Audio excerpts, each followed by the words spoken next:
Hi everyone, this is Jacqueline from She Rises Studios, and welcome to Light the Torch ceremony where we spotlight powerful authors and transformative stories. And today we are thrilled to honor Glen Alex and her empowering new book, Living Boundaries, Affirming Your Line in the Sand to Preserve Your Health and Well-Being.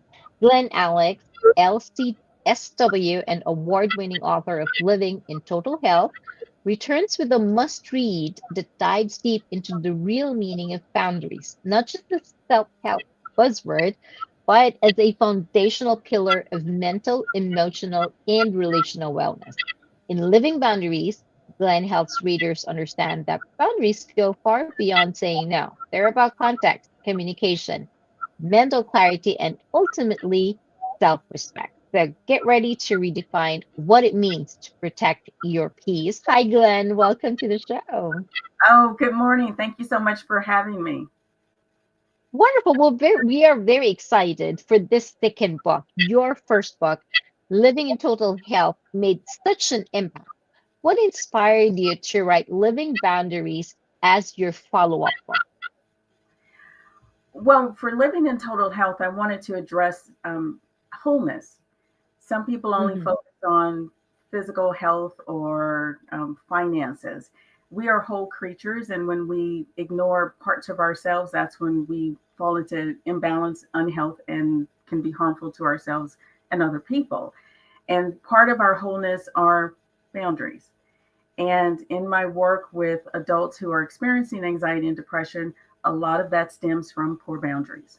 So I Mhm. wanted to expand on the boundaries chapter in Living in Total Health and just focus solely on boundaries and how the different aspects of unhealth are impacted by poor boundaries. That is so true. A lot of us have blurred boundaries, which can be income, stressful. What was your personal turning point that showed you just how vital boundaries are for our total health? Well, my introduction to boundaries actually started in childhood.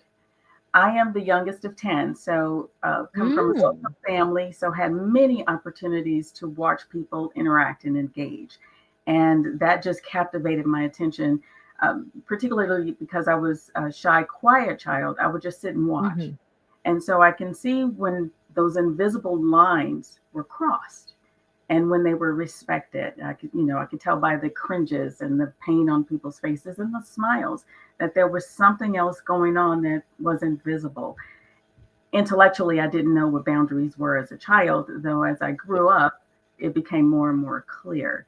And in writing Living in Total Health, it became more clear to me that the boundaries really are foundational to our wholeness.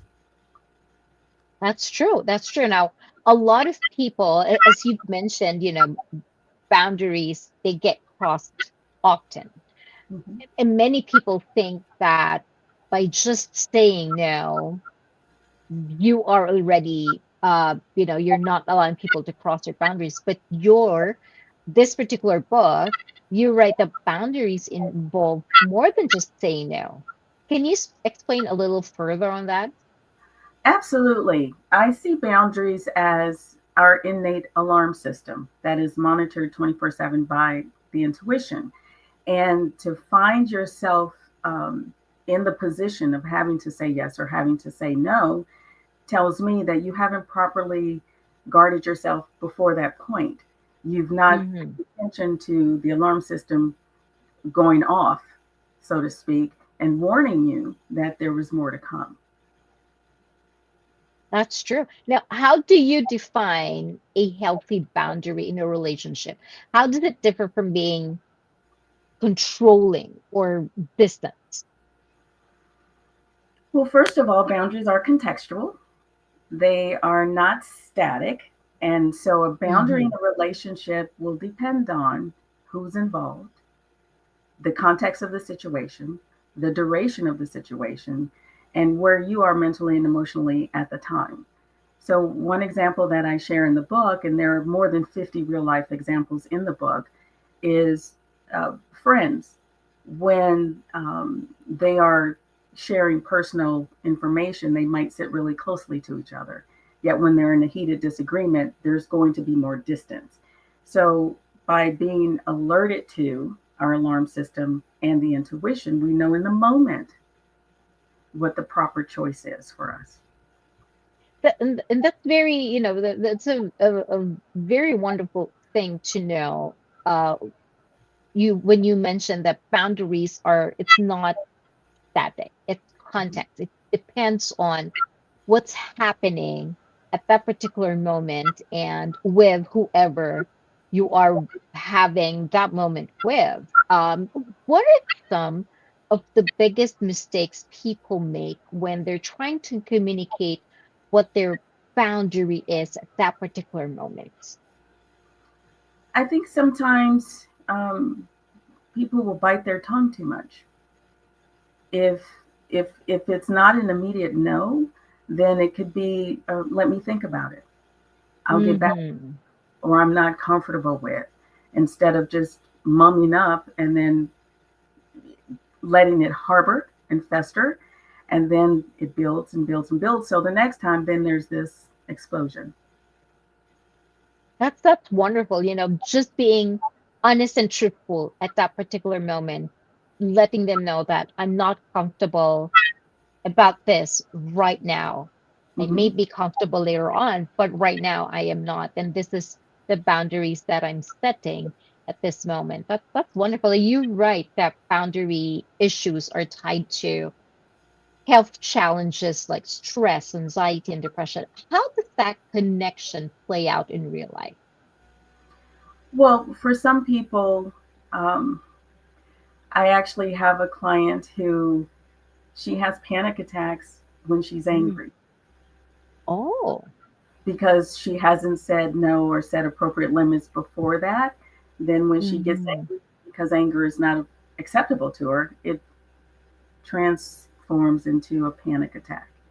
And so that also serves as a distraction from acknowledging and dealing with the anger and the trigger for the anger. Hmm. So now um, she's mentally ill, is what people would call her. Right, right. When in actuality, it's just, setting up that particular boundary for everybody, depending on the context at that time, at the moment, um, can eventually improve everything else in your life. Now, how far do you think can we reduce anxiety, these anxieties or relationship stresses or conflict if we are able to set our boundaries in a way that is healthy for everyone? Oh, I think it might improve 90% of relationship issues because there's clarity about Mm-hmm. who's responsible for what, how we'll engage in disagreement, how we engage in agreement. It it it it makes it clear. So Mm-hmm. part of a boundary issue, and this relates to the emotional boundary that I describe in the book, is guessing and assuming you know what the other person wants or assuming they know what you Right. want. If they don't give it to you, then you get upset. And if there's that clarity, though, that, okay, when I don't feel well, I don't want to be touched. Okay? When I'm excited about something, give me a hug or an accolade. Okay, so there's that clarity. That's awesome. I love that. Now, one other thing that's very great about this second book is are your practical guides. Living Boundaries includes over 50 real life examples. Yes. What's one scenario from your book that resonates most, you think, with your readers? Oh, that's a difficult question because the readers will come from different walks of life and different Mm-hmm. circumstances. I would say that book, and this one comes to mind, came to mind first when you asked the question. Mm-hmm. Was in when I was in college, I went on a date with the young man who I was very interested in, And over dinner, all he talked about was what his ex girlfriend did wrong. That is a serious red flag. Okay, we're having this moment to get to know each other, and all you can talk Yeah. about is what the other person did wrong. So that suggested to me that if I were a people pleaser, I would have attempted to do better. I would have attempted to show him, you know, this, that, and the other, which would have compromised my integrity. So again, that's when we say we don't speak our truth, we don't live into our truth, we externalize our power and our Hmm. validation, and that needs to come from within, and that's what the boundaries are for. So that example just stands out for me as this isn't right, and so I'm going to not go any further than this dinner, and I didn't. Aw, that's wonderful. And I love that you mentioned that for people pleaser, because I'm sure there's so many of us that, are just there trying to please everybody, making sure that everybody around us is happy, Mm-hmm. which compromises our own boundaries. For people pleasers who would like to start setting those boundaries, where do you think they can start? I suggest they start with um, just prioritizing the people in their lives, Mm, and starting with what is the most important um, tasks and activities to engage in, like, feeding the children, clothing the children, making sure they're nourished, or giving your partner quality time rather than answering the phone every time this friend calls because the friend's life is in chaos. So it's right. about prioritizing what is the most important and most impactful in your life. And people pleasers, they want to fix everything. They want to, and they don't want anyone to be angry with them or to withhold love, which is something all of us humans need. Yet, once you identify the priorities in your life, then you're okay with the store clerk not smiling at you. Then you're okay with not answering the call every time that best friend calls because something else is going on. You have this here in front of you that requires your attention. Mhm. Prioritizing, I think, is the first step there, and that will make it easier to say no, not now. Let me think about it. I'm not comfortable with. That's wonderful. That's wonderful. Start with the people closest to you, Hmm. and then it's just easier to move that boundary and have clarity on where your boundaries are. If you could give one, if you could give light to one torch of wisdom for our viewers about boundaries, what is that one truth you wish everyone understood, and what it would be as a closing remark? The one defining factor and aspect of boundaries for me is your intuition. It is very present. It is in the here and the now, and your intuition, your inner wisdom, your internal intellect, whatever you want to call it, that part of us that we're born with. It communicates with us all the time about what's working and what isn't working.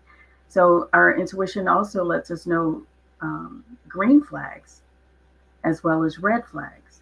So if we're listening to our intuition and not blowing it off and saying, oh, well, this person is smarter, stronger, prettier, richer, they know better than I do, Mm-hmm. then uh, all of us, I think individually we'd be healthier and collectively we'd be healthier. There'd be fewer isms, fewer wars, less oppression, less violence overall. If we just listen to that part of us that we're born with that knows it all. That's wonderful. And it's in everyone. It's inside of us. Yes. So we should just start listening. That's wonderful. Well, thank you so much, Glenn. Well, No, very. everyone, Glen Alex has once again given us more than a book. Living Boundaries is a roadmap for living well, living whole, and living free. So, whether you're struggling with toxic relationships, burnout, or emotional weight, always putting others first, this book gives us the permission, the practical steps to draw your line in the sand and protect what matters most, which is our own well-being. This is about reclaiming your voice, your values, your vitality. Living Boundaries is now available on Amazon. Please go ahead, grab your copy today. Hi, thanks again, Glenn, so much, and congratulations on your second book. We will see you again next time.